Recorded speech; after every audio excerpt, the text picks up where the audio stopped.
We know that how difficult you found it with your mum, and, you know, we've heard you talking about the behind the scenes, about, you know, the comments that your mum would make.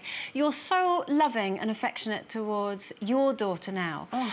Do you think you've almost done what Nadia's done and sort of overcompensated to make sure that you're not like your mother? I think the thing is with my mother, I don't know if anybody thinks this, but my mother should never have had children. She came from a time that when she got pregnant, by mistake, she had children. And really she wanted a career, and the blame was on me.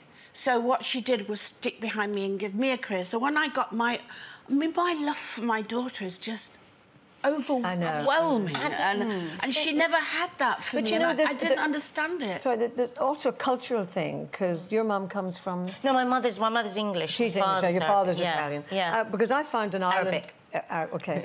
in Ireland, for example, when we grew up, when there was absolutely macho Irish men, women did their work and men, you know, etc., etc.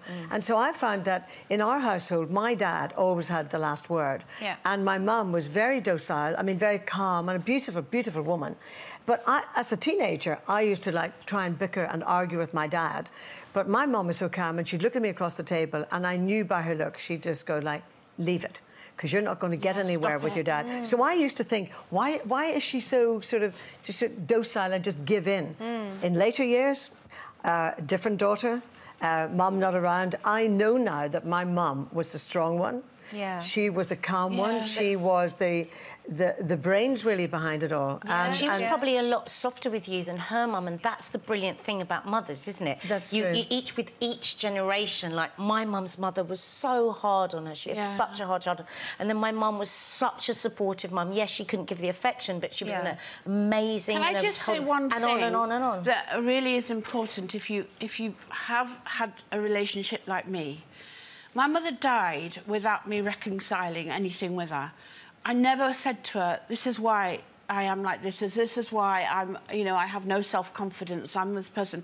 If ever you can, speak to your mother and reconcile, because she died suddenly and never had the chance to say, I wish you could have loved me like I wanted to. That's a very beautiful bit of advice, I have to say. Really, really lovely. And the only other thing I'd like to add, when I used to do Radio 2 reading out requests, when it came to Mother's Day and my mum wasn't around, tears would be dripping off my chin. So all of you, appreciate your mums. It's Mother's Day. Mother's Day, yes.